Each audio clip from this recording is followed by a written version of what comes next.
We have a breaking news. Telangana government has issued orders making Telugu a compulsory subject. Telugu is not just a compulsory subject, but also it's a compulsory second language. And that is where the entire confusion is rising from. Bangalore is trying to make Kannada compulsory. Yes. Why is this confusion happening, especially in the southern states? I believe what's happening in Tamil Nadu and Karnataka, more than any government policy, it's got to do with politics. Thankfully, our Telugu states are bereft of that, if I can use the word, stupidity. How can a state make non-speaking language compulsory for them, especially somebody from North India or down south? It's not compulsory for them if they're taking admission in grade 8 and above. This fact, I don't know why schools are not bringing it out. I spoke to several parents who are telling, अभी दिल्ली से आए हैं sir, हम किसने बोला आपको पढ़ने के लिए? Is this the right way, according to you, to promote a language? If I have a problem with anybody, I can't use my Telugu, my mother tongue, to go and argue my case in court. You are depriving me of this basic right. What Telugu promotion are we talking about? Who is it that trying to promote English, or who is it that trying to promote Telugu? Is this the way to promote Telugu? Everybody else is crediting Al-Khwarizmi as the father of algebra. Al-Khwarizmi himself is crediting India. I can give all the evidences to anyone who wants evidences for this. I don't speak without having evidence in my hand. So what is your point of view on the entire topic? There is a very simple framework that is used to teach any new language. Unfortunately, we've reversed that framework and we reversed the pyramid in our schools today, and it's called the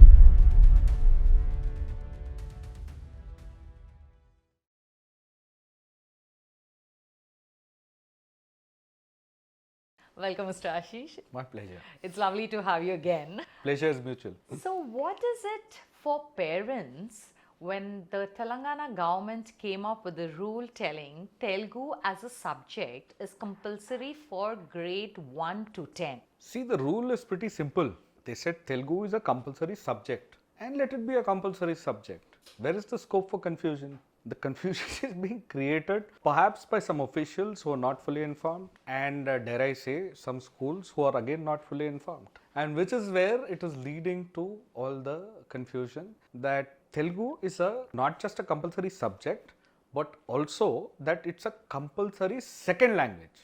Yes. And that is where the entire confusion is arising from. So when the government is saying Telugu is compulsory second language, most of the parents from CBSE school especially have understood it as the grade 10 student has to give Telugu as an exam in their boards. So I've been asking this question to all the government officials, to all the school principals, managements, the parents including. Where are the words compulsory second language mentioned in any order of the government? It is not mentioned. Not at all. I have the copies, I can give you the soft copies. You can go through the act which was formed by the government.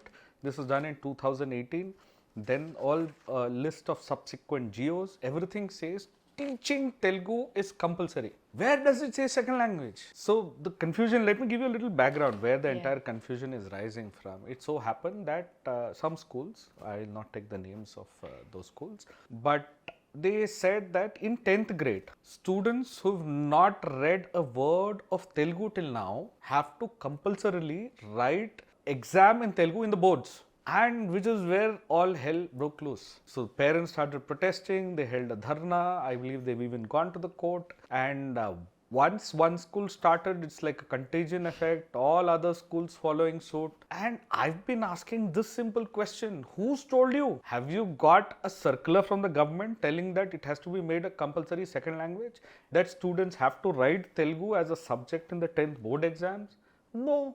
So the government did not send any circular for any of the schools? Absolutely not. Then why are the schools given textbooks for their children? See, this is what I'm telling. Everybody is over-reading, overreacting and over-confusing. So if you want to know the facts, then look at it simply this way. Is 2 plus 2 is what? 4 or 22? 4. 4. So then Telugu is not a compulsory second language. That should be your simple answer. But if you think 2 plus 2 is 22, then you can make it compulsory second language, only language, or whatever else you want to make it to be. And which is what a lot of schools are doing. So let's understand why all this confusion is arising. One, 2018, the then Telangana government had passed an act saying that Telugu should be taught as a compulsory subject in all classes from grade 1 to 10. Okay. However, due to COVID and due to various reasons, they didn't implement it till grade 10, only for a few classes. Previous year, you could say it practically for applicable from this year, the government has now said, we will make it compulsory for grade 10 as well. So what are they saying? Teaching Telugu is compulsory. What's the problem in that? So the government says Yeah. Telugu is compulsory to be taught Taught, yes. from grade 1 to 10. Grade 1 to 10. What's the problem in that?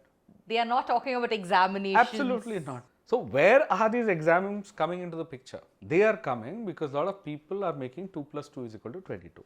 And what is the other 2 which is being read as 22? Now what the state government has done is, it's written to Central Board of Secondary Education or CBSE, telling that they want to change the syllabus for 10th class Telugu. Okay, so you have to understand one more thing before we get into the details. Now any language, be it Hindi or Telugu, it's taught at 2 levels.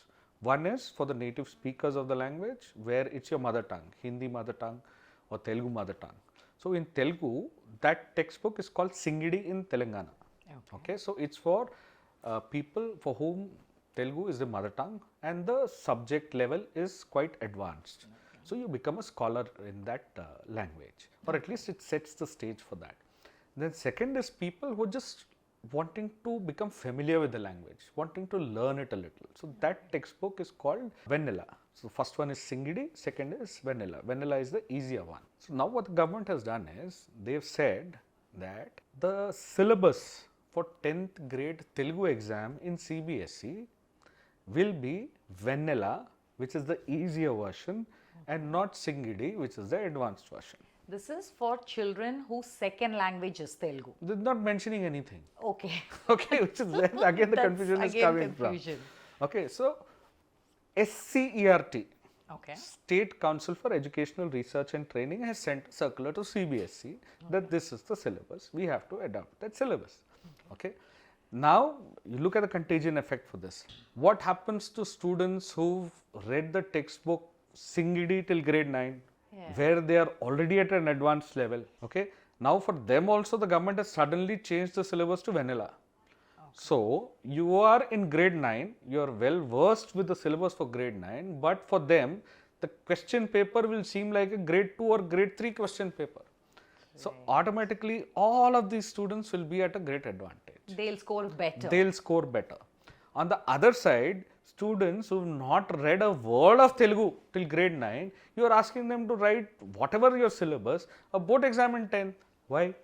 Okay, so what the schools are doing is that, why has the government gone ahead and changed the syllabus from Singidi to Vennela? Their thinking would be that it should be the compulsory second language. That is why they would have done it. That is why we are changing the second language. Okay, so which is where 2 plus 2 is equal to 22 comes from. I said, why are you interpreting it?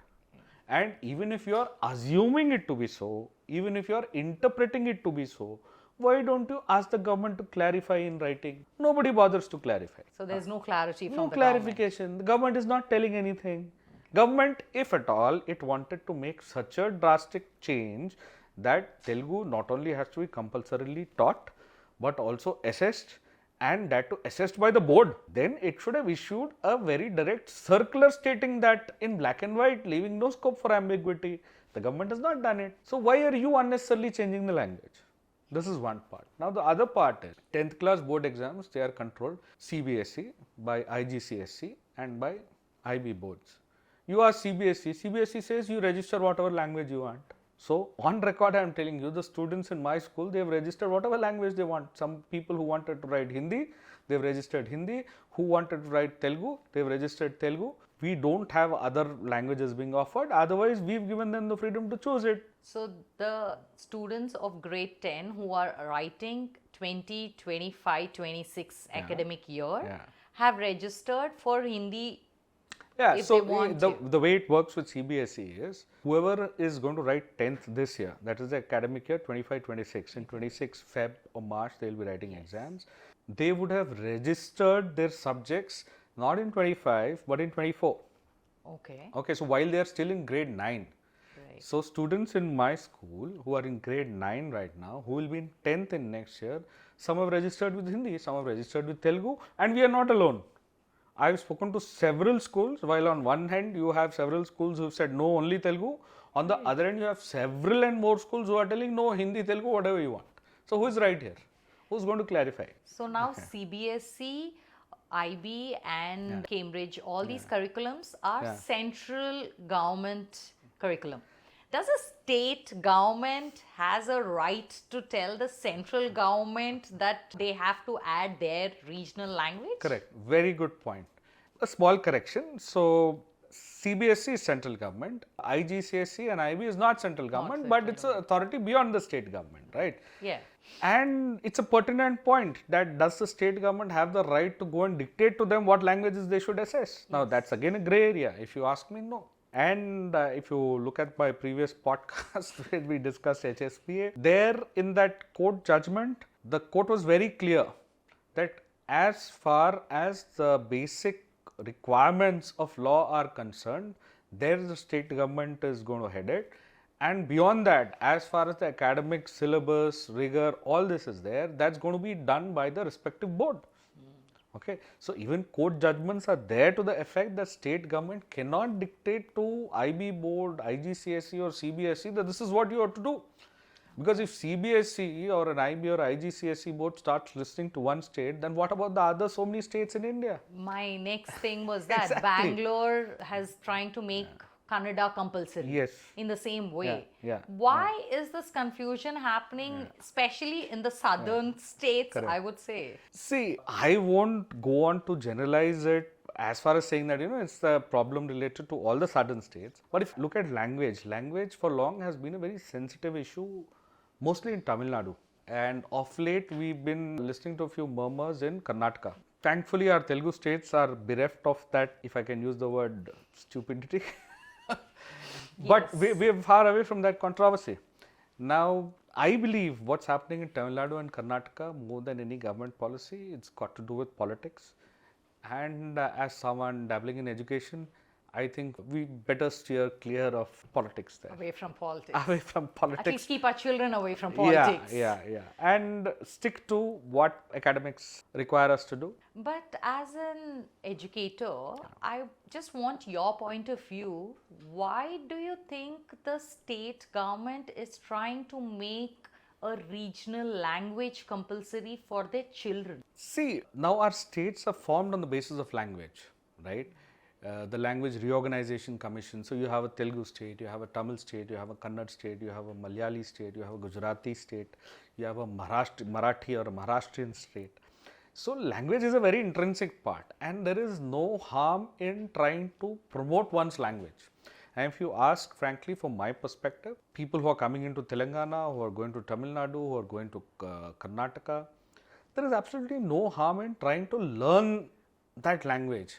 And I don't think parents also have a problem with that. I've spoken to several parents and they're perfectly alright to learning the native language of the state in which they're staying and working because it makes life easy. So that's not the problem at all. The problem that is arising was simply due to this fact that you are making it as a compulsory second language. And it's arising more from CBSE schools because CBSE is assessing only two languages. One is English and other is whatever language you choose. So you can choose Hindi, you can choose Tamil, you can choose Telugu. Now the schools from their part, they've come in and they've started telling that no, you have to compulsorily opt for Telugu.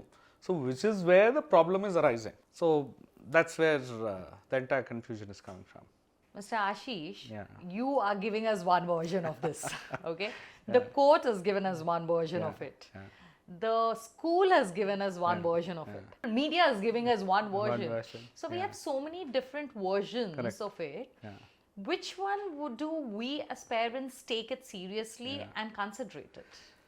I would say ignore all these four versions. And you for yourself pick up law. It's a simple 5-6 page act and 1 page GO. You tell me for all the education that all the parents who are watching this have had, you can't read 5-page document and decide for yourself what's written there. Of course we can. The problem is much more deeper. See, if I can make it give it a slightly broader perspective, then we're very used to accepting what is told to us. What do you think this is? What do you think this is? It's always be X versus Y. How do you weigh one version with the other? Then you start giving, okay, this guy, he has so many degrees in front of his name, so he might be better off. This guy is little more known in the media, so he might be better off. He might be giving us the correct version. What we should do instead is that, forget the reputation. Whoever is telling you whatever. Now in this day and age, exercise your grey matter. Pick up the document, read it, and let me make it even simpler for you. The entire thing, it will boil down to interpretation of 2 or 3 English words. Okay, so the act, let me bring that act into focus again. What the act says is that Telugu should be compulsorily taught as a subject from grade 1 to 10. Okay, now even if you take the legal perspective to answer your question in terms of how the courts will view it, since I am also a lawyer, a qualified lawyer, I can give you the legal perspective as well. Now, in terms of law, it's called a question of interpretation. How you define this term, let's say taught or teaching.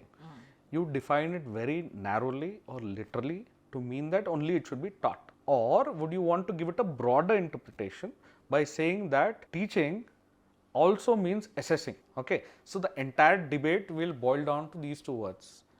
Compulsorily taught means only teaching, or compulsorily taught also means assessment. Right. Okay, so there perhaps you can take a legal opinion and see what it is. But if you stick between taught and assessment also, it's still easier. Even if you were to assume that the government, by mentioning the word taught, it also means assessment, what the schools are doing by making 2 plus 2 is equal to 22 is that they are further broadening the word assessment to make it assessment by the respective board. Okay, so you, to at the risk of repetition, look at it this way. Act says taught. How do you interpret taught? Just as teaching or as assessment also? Okay. Let's say you interpret it as assessment also. Do you say that assessment means compulsory assessment by the board? You cannot if you logically look at it. Yes. Let me give you 1 or 2 more data points why this logic will not work. For a moment, let's assume that by mentioning taught, the government actually means assessment and assessment by the board. Now let's apply it to 3 different boards. If we go to the middle years program of the IB, okay, there is no board exam at all. Schools make their own assessment. So your act will never be able to apply to, will never be applicable to our IB board. It will be only to CBSE and IGCSE or ICSE and other boards. In IGCSE, again you have a board exam. They are telling we don't care what subject you choose. How do you apply it to them? So, to keep things simple, even if you interpret the term taught as a broad word to include assessment, assessment can be by the school also. It need not necessarily be by the board. Okay. And if it means by the board, and if you take a literal interpretation, then you should have a board exam in grade 1, grade 2, grade 3, grade 10, which obviously is not the meaning. Yes. So, read the act for yourself, interpret it for yourself. This is what it will come down to. It has to be taught. We will teach it. What's the problem? We will even assess it. Just that it will not be assessed by the respective board. That is all that the case will boil down to, and I believe the case is already there in the court. My friends are already tracking it. There are some affidavits given, but I don't want to give a lot of details over here. When the judgment comes out, I am being told that it's being adjourned and it's moving at a slow pace. I think that's in the interest of all the parents, schools, everybody involved. So I don't want to hasten that process. But whenever it does come to it, it will all boil down to this in the court, and you yourself are logical and rational enough to reach your judgment. So the act that you are talking about, is it available online in any website or Absolutely. a forum for parents to read? Absolutely. So the act is widely available. Now, which piece of information is not nowadays? You look at this act now. Okay, just type these letters: Telangana Compulsory Teaching and Learning of Telugu Schools Act 2018. You'll easily get it. Okay. Just a few documents, and everywhere I've been asking the same thing. Ask me where compulsory second language is mentioned. It just says compulsory teaching of Telugu. Even if you interpret teaching of Telugu as assessment of Telugu also, it can be nobody's case that it means assessment of Telugu by the board. Because if you interpret it that way, then the board will have to assess it every year. Are your boards going to do that? So let's look at common sense and let this subject be put to rest. Our children in our school, they are opting for Hindi, Telugu, whichever language they want to, and so are children of several other schools. There's only a few and limited set of schools who've changed this. I think if they revert back, the problem will be solved. And if we are all wrong, then let the government come out, put it out in black and white and tell that no, you have to teach it as a compulsory second language. And when they do that, then again courts are available. We can go to a court, we can get a stay, and we can do a whole lot of stuff. Saying that, how can a state make non-speaking language compulsory for them, especially somebody from North India or down south? How can it make compulsory? See, let me give you another funny fact. It's not compulsory for them if they're taking admission in grade 8 and above. Now, this fact again is, I don't know why schools are not bringing it out. I spoke to several parents who were telling, अभी दिल्ली से आए हैं sir, हम कैसे पढ़े? मैंने किसने बोला आपको पढ़ने के लिए? Who asked you to read Telugu? He said, no, my school is telling. I said, take this geo, show it to them. Look at the bottom. This is a geo issued 19/12/2024. I'll read out the exact terms. However, in respect of non-native students from other states who join in class 8 and above, an exemption from studying Telugu as a compulsory subject has been provided as per GAO MS number 15 SE dated 1/6/2018. Since 2018, they are all exempted. So why all this hangama? Somebody take the pains of picking up a GAO, one-page order, read it. For God's sake, why put the parents in this quandary? Why create all this confusion? And I'm sometimes surprised when media people reach out to me. I'm giving them this geo. I don't know why media isn't highlighting this. Perhaps everybody loves a good confusion because it only means good stories. Good stories. And that's what's happening here. So media is told so much about this compulsory Telugu. It actually scared few of my known people to even move from up north, because they're like, my child is going to write exam for board exam and next year or a year after that. How can I put my child through Absolutely. it? And it's actually, though the father or the mother is moved, the child is still back there because they are scared so that the child does not have to give the board exam. I've had several parents reach out in the similar way, and I've given them this copy.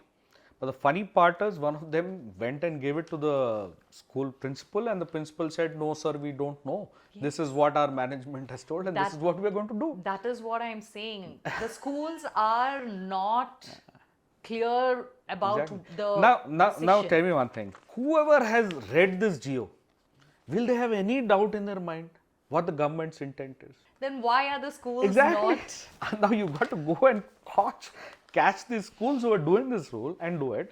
But in the interest of the larger parent community and in the interest of the state, in the interest of education, I think it's high time the government officials came out and spelled out what the policy is in black and white, leaving no scope for ambiguity.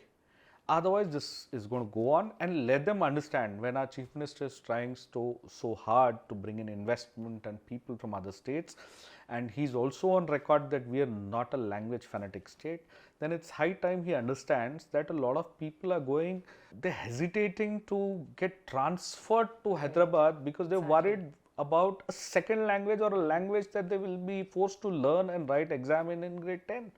It's not good for the state. At the same time, even the parents who are here who've not read a word of Telugu till grade 8 or 9, all legally as per the government said policy only, what crime have they done? So it's a question of simple clarification coming from the government. If government comes out and gives that clarification, I think all these stories will be put to rest. Otherwise, this confusion will keep on going on. I don't know till when. So the parents and the students who are in those set of schools who are implementing this law, which is never designed to be implemented this way, they will suffer. Whereas their same counterparts in other schools in Hyderabad and in Telangana who are not implementing, they will continue to enjoy the benefits of the law. Yes. So your students, your children, they will suffer. Other children, they will not. And it's a 10th grade marks. Yes. 10th grade mark sheet which determines where you get admission in. It determines it's a very important milestone for the students. Why let your children suffer? I think government should take a look at it. Why this confusion? We will clarify what rule we made, and I think the matter will end. I just hope they're listening to this and they'll come out with the clarification. I hope so too. Mr. Ashish, is this the right way according to you to promote a language? Well, I have written and spoken a lot about this, and this topic is very close to my heart. Okay. So, if it's not too much of a digression, let me tell you that it can be just a beginning. It can just be a speck in the wide canvas that you'll have to draw. Otherwise, there's a whole lot more that you need to do if you really love your mother tongue, whatever, be it Hindi, Telugu, Marathi, Gujarati, and not just stick to this small steps which make a lot of hullabaloo about nothing. Now, why do I say that? Let's look at it this way. The government is now telling that they want to promote Telugu, right? And some people have gone to court that no, this cannot be the case and we have this objection. My simple question to them was, I'll go to the High Court. I will try and argue this in Telugu. నేను తెలుగులో మాట్లాడతాను. ఇక్కడ ఉన్న judge sir ఆయన తెలుగులో వింటారా? Petition తెలుగులో submit చేస్తే ఆయన తెలుగులో చదువుతారా? What I'm telling is that if I go to the high court and I want to argue in Telugu, will the judge listen to me in Telugu? He will not. If I write the petition in Telugu, he will not. What Telugu promotion are you talking about? If I have a problem with anybody, I can't use my Telugu, my mother tongue, to go and argue my case in court. You are depriving me of this basic right. What Telugu promotion are we talking about? Forget being able to argue. I can't even become a high court judge in that very court if I speak only Telugu, if I don't know English. So who is it that is, trying to promote English, or who is it that's trying to promote Telugu? Is this the way to promote Telugu? Let's broaden the perspective a little more, okay? And we usually, the so-called English speaking elite, educated and all, we always think of our own class. We don't look at people, humble people who are every day struggling to make their livelihood and make a living. Now let's assume somebody had a birth of a child. Child is born, going to the hospital. Prescription is in which language? English. If he doesn't know English, what is he to do?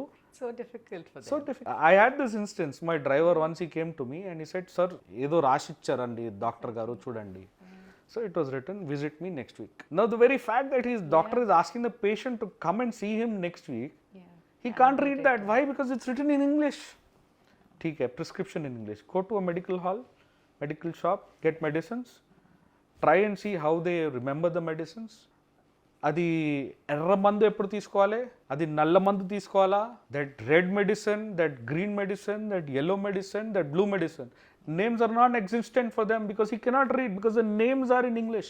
Go to a supermarket, soaps, detergents, food stuff, everything in English. Why not in Telugu? Forget all this. Go to a bank, you've deposited your money there, how much money you have, you ask the bank, he'll tell you in English. Will he give you a statement in Telugu? You pay your electricity bill, it will demand from you in English, it will not ask in Telugu. If you really want to promote Telugu, this is what I want to tell the government. Look at the great difficulty being faced by the people there. Make it possible for them to live in their mother tongue.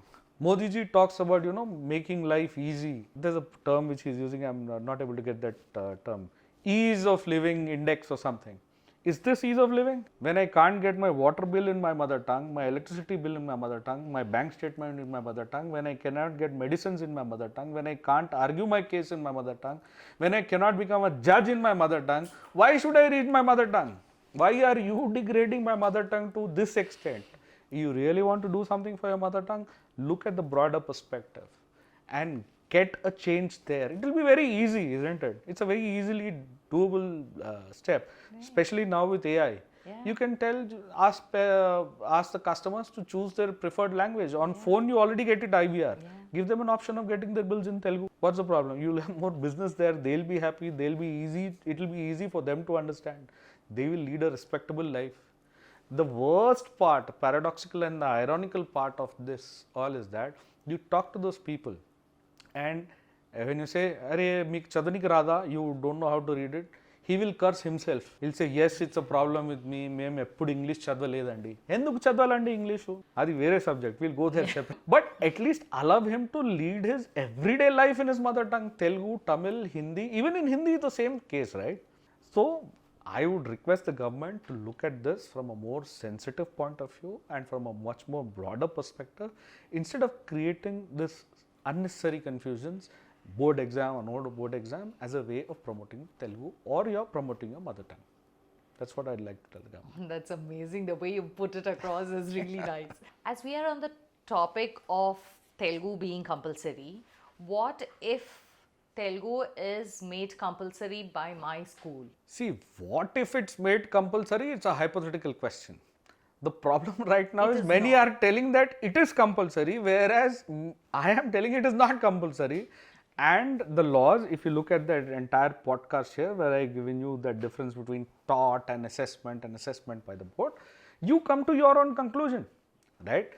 And even if you are not able to reach any conclusion, at least you will be able to safely conclude there is the majority of the schools, as far as I know, have not made it compulsory. It's only a handful of schools, as far as I know, who made it compulsory. It's just that some of those handful of schools happen to be big names, so a lot of people get worried. Otherwise, it's not compulsory. You take the geos, you read for yourself, come to your own conclusion, confront your own school, ask a simple question. Ask for a circular where the government has mandated Telugu to be made as a compulsory second language. Second language is the word and the term to be noted in quotation marks. Okay. Government is telling teach Telugu, it's not telling teach Telugu as a compulsory second language. And when I've had this discussion with several schools, most of them that I know in our vicinity have not changed it. I am telling you on record that students in our school and similarly in a whole lot of majority of schools have registered for 10th with Hindi. CBSE has not stopped us, the state government has not stopped us, and now you know what to do.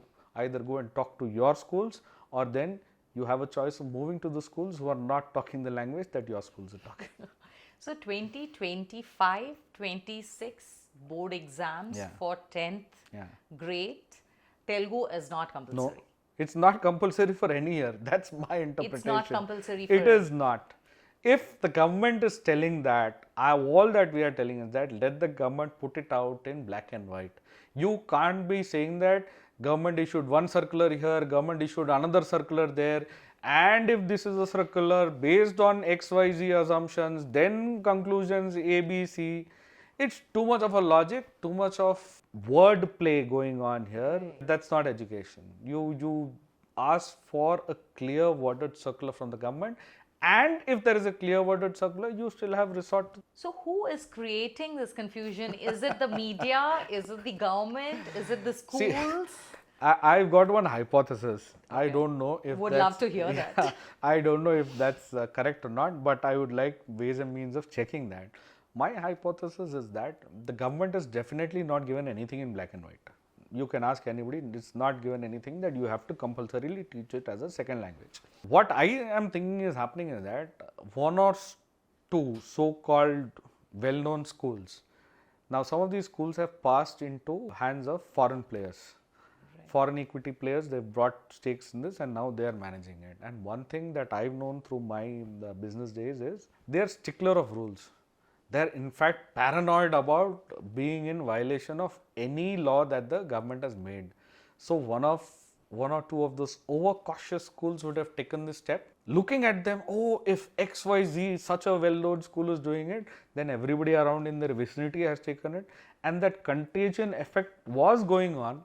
I don't know if we should be taking credit, but I think we put a stop to that contagion effect that no, we are not going to do it. Our children have a right to choose, and thankfully, schools in our vicinity have started following us. They are giving that choice to their students as well. So as parents, you look at it this way. Worry. Yeah, I would say talk to your schools, let them see sense. If they still have a problem, I am open to spending any amount of time with any school, any management, any lawyer, any government official, trying to discuss this subject and reaching one conclusion. Mr. Ashish, do schools have the qualified teachers to make this process smooth for children? See, even if they do not, I think hiring a couple of language teachers is not that big a challenge. So in this problem, hiring teachers is the least of all the challenges, because If you look at it, the level of Telugu that needs to be taught is also not very advanced. It's basic Telugu. Schools usually have those teachers. If the teachers have the capacity or they have that free time available, they can take a few more classes. Otherwise, we need to hire a few more teachers, which is not so much of an issue. So, the availability, especially in terms of teaching Telugu, is certainly not a problem, at least in the Telugu states. The parents have options of Spanish, French for a long time now, Yes. along with Hindi. Yes. Now, when a regional language is introduced, Yeah. why is there a confusion or a slight hesitation to See, learn it? I don't know if how others will view it, but I think it's also got a lot to do with our colonial mindset. Anything foreign is good, anything native is not. So let me go back to my college days. I said German is a good language to learn. Tomorrow it will help you if you go to Germany, this, that. I said yes, yes, and I took German. 47 years, never went to Germany, never used a bit of German. But Telugu is not my mother tongue. I learnt Telugu as a third language in my school, and thanks to it, every day it helps me. And even if you leave out the daily rigmarole of interacting with people, your business, customers, parents, and all, nowadays Telugu films are making such a mark across India, and I've had so many friends from North India telling, "यार मेरे को तेलुगु सीखनी है, तेलुगु में देखना है, ये हिंदी में they make the dialogues bad, so I want to understand Telugu in Telugu." So even if you look at it that way, it's always helpful to learn or read Telugu or any other Indian language for that matter. I believe that, global exposure with these languages, that's more hype than substance. Look at it practically, you can ask for yourselves, whoever has read French. See, learning a new language is always good, whatever the literature and all it's there. But if you look at it in terms of utility, in terms of which is more likely to benefit you, then I would any day pick an Indian language over a foreign language. Let's assume now you are working in a corporate job and you are being asked to read Telugu. You are given a government project where everybody is speaking Telugu.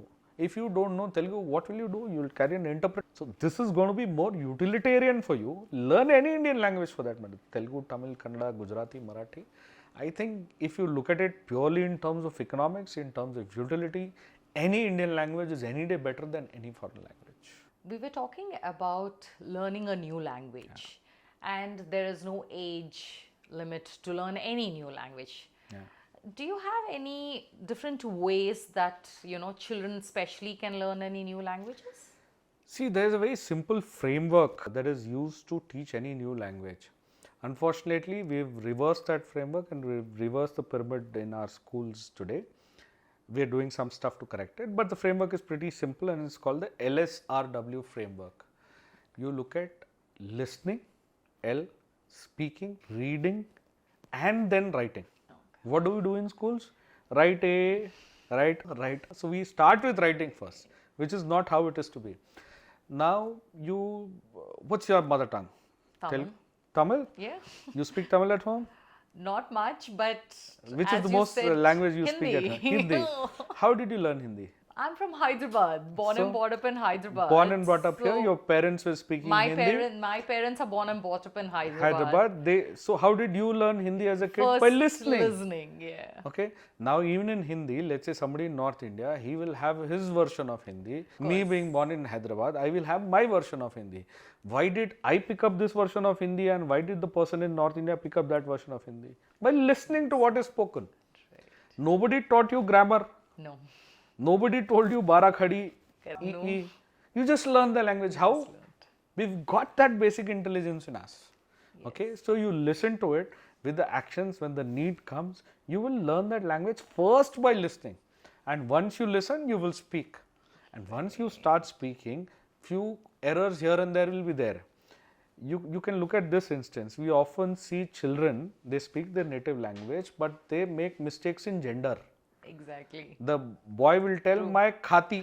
Correct. And the girl will tell my khata, because they're still not clear about it. When they listen more to the mom, they pick up the female gender. When they listen to the father, they pick up the male gender, which is where you correct it. You say, no, beta, you say khati, you say khata. Okay, so you listen, you speak, you correct your errors, and then perhaps you read, you become familiar with the vowels, consonants, and then you start writing. So any new language, this is how it will be. And this day and age of AI, there are several apps available. There is one which I have used to pick up a little bit of Tamil. It's called the Language Curry, and it gives you a good option that what is it that you want to learn. You just want to find your way through in Tamil Nadu. Right. You want to do business with someone in Tamil Nadu. You want to become a scholar. So then it starts with those sentences. So that's a very easy way to learn any language. You were telling that because at my place, my dad's Tamil, Yeah. my mom's Telugu, and we've had Hindi people all Yeah. around us. I've had Yeah. lots of Hindi speaking all Yeah. around us. Yeah. So even today, I can read, write, and speak Telugu. It was not my second language, Yeah. it was my third language. Yeah. I can speak, read, and write Hindi. Hindi. Tamil, which is my mother Mother tongue, I cannot read and write. I can But you just can speak. understand and I can speak. That is not the way Yeah. how people from Tamil Nadu, Tamil Nadu will speak. As Yeah. you said, the Yeah. dialect Yeah. is Yeah. different. Yeah. So, But see, you picked up three languages, three all by languages, basically all listening, by just listening. conversing with people, listening and That's speaking, it. listening and speaking. That's it. In fact, in our school, we held this workshop. I held that workshop. I said, like I told you, a lot of mother tongue Telugu people, they have opted for Hindi as a second language, and for whatever reason, now many of them want to continue. So the question is, how do you help them? So I said the easiest way to do is watch Hindi movies, watch good podcasts. So we've made a list of some of these good podcasts and web series which the kids can pick up, where Hindi is of a certain standard because it's a second language that they've got to pick up, and they imbibe a lot of values. So there is this series not very well known called Upanishad Ganga. Okay, now Hindi is very good, and it gives you the gist of one Upanishad in one episode. Okay. So that helps you inculcate values in the students. Chanakya, which was made by Dr. Chandraprakash Trivedi, and a whole lot of such content we've given. We said, okay, go and watch it. Sir, to improve our Hindi, we should watch films. I said, yes, you should watch films. I'll tell you, when I was small, I could not speak Hindi that well. So every time my mom comes for the PTM, the Hindi teacher would say, isko ghar jaake Hindi, back then we would get Ramayana in Hindi. So show it. Yes. So that's how I started picking up, because my mom didn't know how to speak Hindi back then. She's Telugu. So we picked up together by just looking at the Ramayana. A whole lot of us. In fact, my Hindi improved big thanks to these serials. Yeah. I remember an instance in my 10th class marks, 10th class days, my Hindi sir, he brought out Hindi paper and he said, "Unke chakshuo se ashru jal bahne laga." And he's like, "किस महानुभाव ने लिखा है?" I said, "ये आपने कहाँ सीखा?" मैंने कहा, "Sir." So there's this hi-fi words floating around, and then you have people who are familiar with that house, you pick them up, and then you look for an occasion to use them. Yes. And that's how. So it's not that I've read a lot of literature and improved. I've watched serials, I've watched podcasts. If you look at today, and we've given the series of podcasts where Hindi is of a very high standard, Hindi is of an average standard. So depending upon the interest of the student, if you are interested in news, then you watch this. If you're interested in movies, watch a movie. If you're interested in politics, then you watch this. If you're interested in other books, then watch this. So we made a list of varied podcasts and series and given it to the students. Watch it. Tell your parents. Parents often keep on telling you switch off the TV. You tell them, sir has given this homework to watch this movie. Right. So do that. And now in online, all the series, you have options of all the Yes. languages, Absolutely. 4-5 language. Yes. Every movie, most True, of the movies true. are Yes, options. Yes. So the that's children another can- thing. Interestingly, I've told the students. I said, okay, now for you, your mother tongue is Telugu, right? So, which is your favorite film?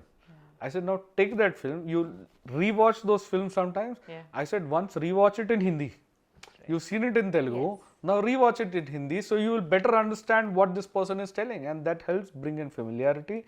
And once you start listening, you automatically start speaking. Okay, and if you make mistakes, I said make mistakes. School is the place to make mistakes. Teachers are there, friends are there, they'll correct your language. And that's how you can improve your language, you can learn a language. Mr. Ashish, China has Mandarin with them. their language, Yeah. they have all these subjects in Mandarin and Yeah. they're very particular. Even the international schools Yeah. have Mandarin and they have English separate, Yeah. wherein they make it a point that the child learns their Mandarin language and puts the English in between. Are we somewhere moving towards China? No, I think we are far from it. We are such a English fascinated country. We are so much in awe of the West and of English that we completely ignore what China is doing. So good that you brought this point up. You can read up the net, and like everybody else, China again was of the view that English is required, and they started a policy wherein they started focusing a lot on teaching English, but this was many years back. And then they realized their folly, they did away with it, and they made a policy that no, we are going to do only Mandarin. We are going to do it only in our language. Other language, for those who are interested, let them learn, not stopping that language, but the entire teaching, the medium of education, everything is going to be in our language. And today, if you look at the way China has progressed in science, technology, in AI, you name the field, they're doing that research in their mother tongue in Mandarin. And that is my case. What I keep on saying when people say that no, English is required, English is compulsory, I say no. China is but just one example. Let me give you an interesting statistic here. If you make a list of the richest 20 countries per capita of decent economy and look for one factor, how many of them are learning in their native language? What will be the statistic? I'm sure it'll be high. 18 of them are doing it. All the top 10, or if not all 20, 18 or 19 of them are reading in their native language, which includes China, which includes Japan, which includes Korea, which includes Israel, which includes Spain, which includes Germany. Germany is learning German, Spain is learning Spanish, China is learning Mandarin, Japan is learning Japanese, Israel is learning Hebrew. Right. Okay. And their math and science also is Yes, in their in own their language. own language, absolutely. And when you contrast this figure with another interesting statistic, look at the bottom 20 countries. What do you think will be the statistic? Most of them are English. I'm Most guessing of them are English really? and not their mother tongue. not their mother Not tongue. their mother tongue. Even if you look at these statistics, you can draw a direct correlation between having your native language as your medium of instruction vis-a-vis having English as an alien language. English might be good for the Englishman in Britain, in US, not for you perhaps. And go back to the example that I gave, when 80% of the population, the statistics Wikipedia tells me that hardly 10 to 15% of population in India speaks English. Unfortunately, this 10 to 15% makes 100% of the people who are there in policy formulation positions. And those 85% of the people who can't speak English or read English, they are in the villages and who are unfortunately cursing their own selves. In a country of 140 billion, if you have 85% of the population living forever in a guilt or an inferiority complex that they are good for nothing, you think ever that country will be able to progress? Absolutely. Let me give you one more instance, Absolutely. if it's not too much of a digression. No. Now, you said even science and math in their languages. What most of us don't know is that its entire body of science and math originated in India. Okay. Oh. Now, did that originate in English language? That originated in our native languages. Now, people many a times they dismiss it as, jingoism, but it is not. And I can do an entire podcast with you on that subject. But let me leave you with just one example. You search for who's the father of algebra. We make so much of algebra, right? Google will tell you it's Al-Khwarizmi, who is an Arabic mathematician. Now, this is a workshop again we did in our school. I had students divided in separate groups and I said, okay, now tell me who is the father of algebra. Everybody searched Google and said, sir, it is Al-Khwarizmi. So I said, okay. Then I pulled out the original cover of the book that Al-Khwarizmi wrote. You know what that cover says? Hisab al-Hind. He is telling this is the technique of math that I have learned from Hindustan. So now the question that I ask the students, I ask the audience now. Google, everybody else is crediting Al-Khwarizmi as the father of algebra. Al-Khwarizmi himself is crediting India. You tell me who is the father of algebra?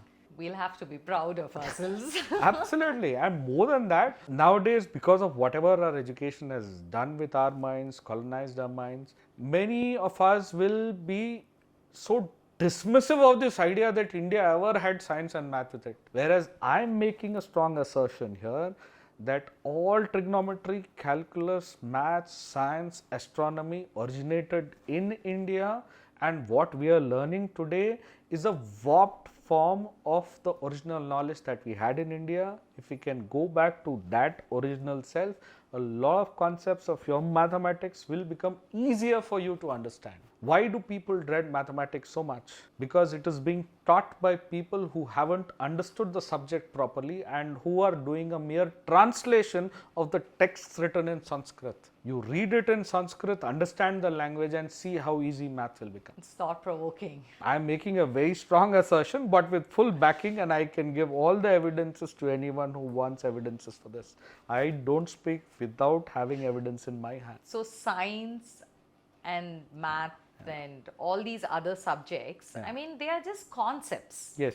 And it can be taught in any subject. Yes. It does not have to be taught in English. Correct. It exactly. can be taught in any Now, subject. What I am telling you is that if you go back to Sanskrit to teach science and math, you will make a lot of sense for it. Let me give you one more instance. Even if we don't know too much of trigonometry, we'll all be aware of sine theta by cos theta is equal to tan theta. What is the meaning of sine?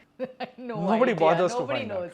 In Greek language, sine is a pocket. So now you look at it, what are the mathematicians telling you? Pocket theta? Why pocket? We are talking about a triangle, right? Yeah. Where is the pocket in a triangle? Why are you calling it a pocket?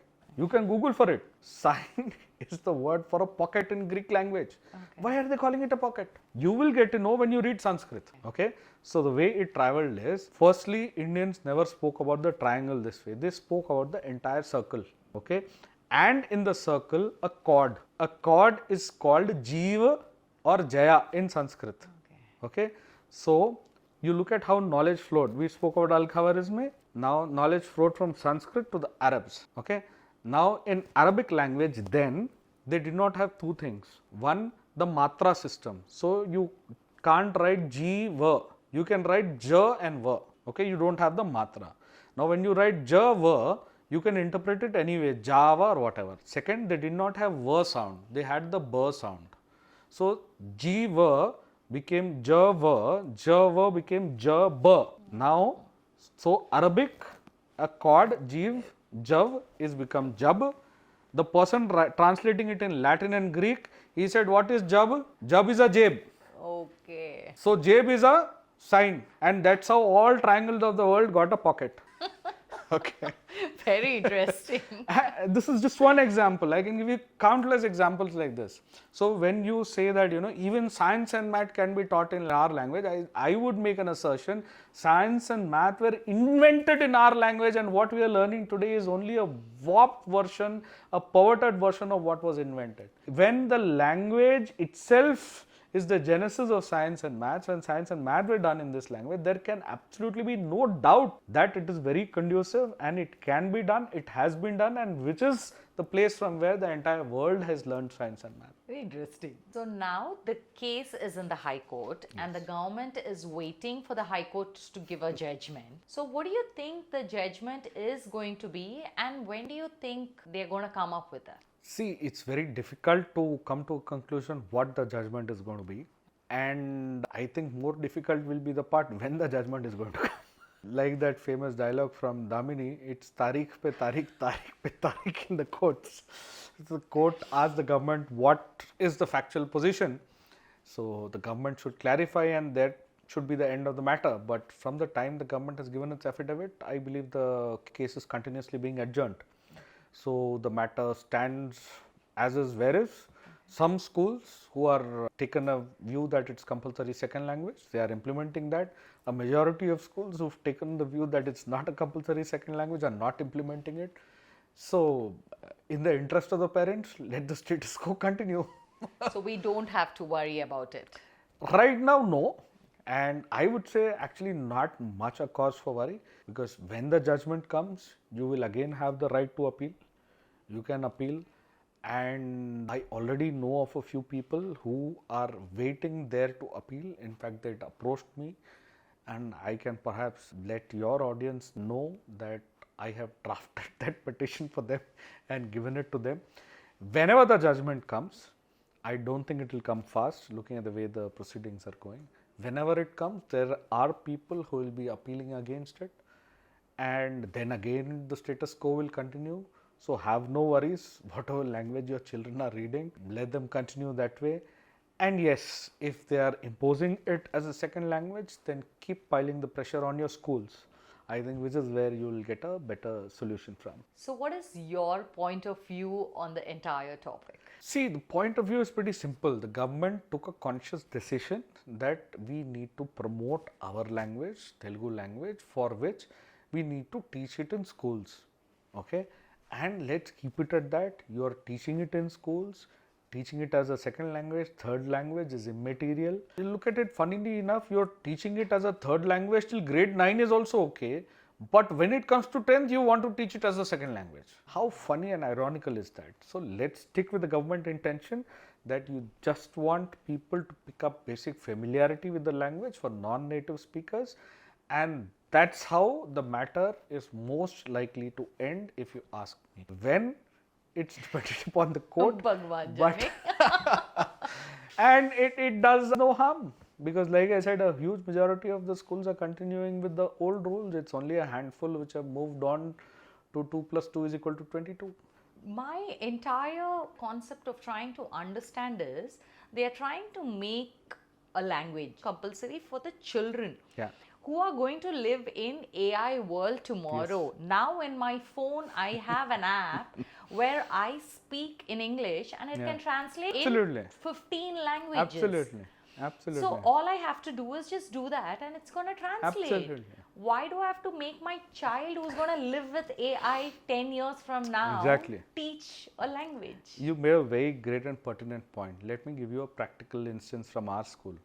Now, we are all talking about language imposition, and we, especially in southern states, talk a lot about Hindi imposition, right? Yeah. So, I was making this point to a lot of people in the media and academics that Hindi imposition here is not by the government, it's not by the board, it's by the parents.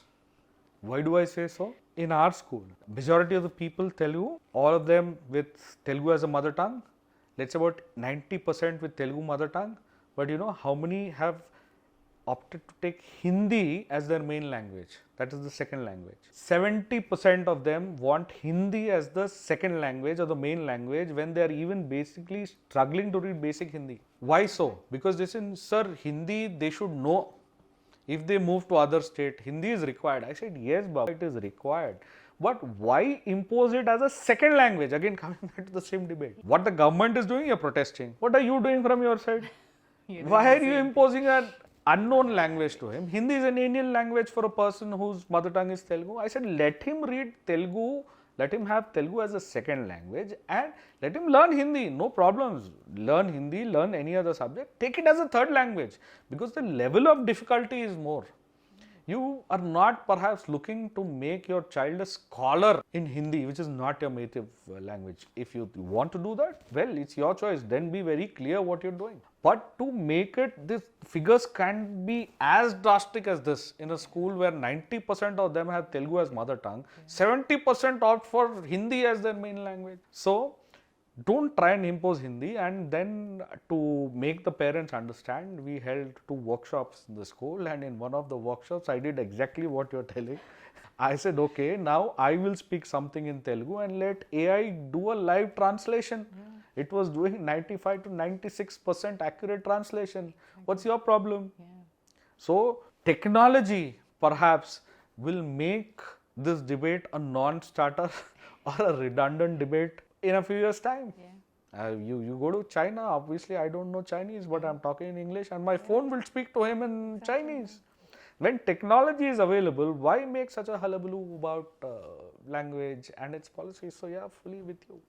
I think let's wait for a day when technology will make this debate redundant. Technology is going to do the debate for us. Yeah, looks like that. Or perhaps it will help solve the debate. Solve the debate and give the right answer. Yeah. So now, Mr. Ashish, when we are talking about 10th grade board exams, Yeah. the government recently has moved the board exams dates to Feb. Yeah. That is first board Yeah, exam. yeah. And it's given an optional date Yeah. for the second Second exam Correct. in May. May. Yeah. Right? True. So, can you explain what is these two dates and what does it mean to the children? See, I've written a detailed blog post on this, FAQs on 2 exams, the board exams, which is there on our school website. I'll share the link with you, perhaps you can share that. But what it essentially means is that earlier we used to have one exam and then we used to have a supplementary exam. Supplementary exam was only for those students who would have failed one or two other subjects or one or more subjects and they would want to cover in them. What the government has done is, the first exam continues the way it is. The supplementary exams has been made as a full-fledged second attempt. Is it like an improvement? Technically yes, but government is giving students a choice. Even if you've not written the grade first attempt, you can write everything in the second attempt. Okay, so let's say exams are there in February and then they are there in May. For some reason, if you missed one exam, okay, you can write it in second attempt. Okay, so it's not that in February only you have to write. And let's say you've written all the exams, you're not happy with the score, you've got another shot at it. Okay, somebody could come and say that, you know, what about college admissions? Yeah. So now the government has given that provisional assessment for them, that at least on grade first attempt marks, you can apply for admissions and you can tell them that attempt 2 results are pending. When they come in, the colleges can take that also in consideration. So the basic 10 FAQs related to the subject I've given in my post, you can read that. But broadly, it is just this, that you can give it 2 shots. You can write one in Feb, you can write one in May. You can write all exams in Feb, you can write all exams in May also. Okay. That is not how it was earlier.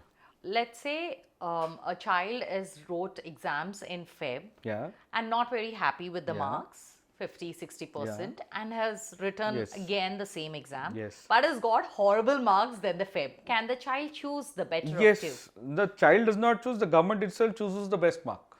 That's how the exam is positioned, that if you written one attempt and the second attempt you've got lower marks, Okay. the government will publish only the best of the 2 attempts as your official mark.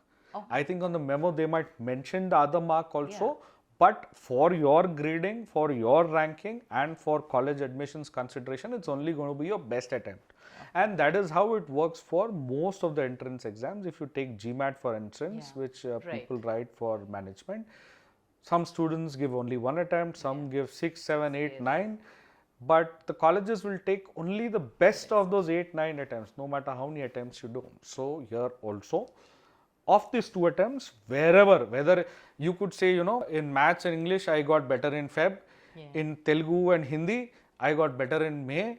So government will pick the better ones from Feb, better ones from May, put them in your mark sheet and give it that way. So whoever is opted for CBSE, you will be at an advantage. There could be some who might view it as a disadvantage that we have to study 2 times, we have to go through that tension 2 times. But if you ask me for my frank opinion, I think it's a good choice that CBSE is giving and it's totally upon you. You can write it twice. You have a choice. You still want to write, you can write it once. You want to write twice, you can write it twice. CBSE is giving you the choice, others are not giving you that choice. IB, So it's a big plus for CBSE. yes, it is a big plus for is. CBSE Yeah. because recently I spoke to someone in IB curriculum where they also have an attempt in November and again another attempt in Feb or March. But once the November attempt is done and they write the next one, even if the November one is better, they will take only the Feb or March subsequent one. attempt. Yeah.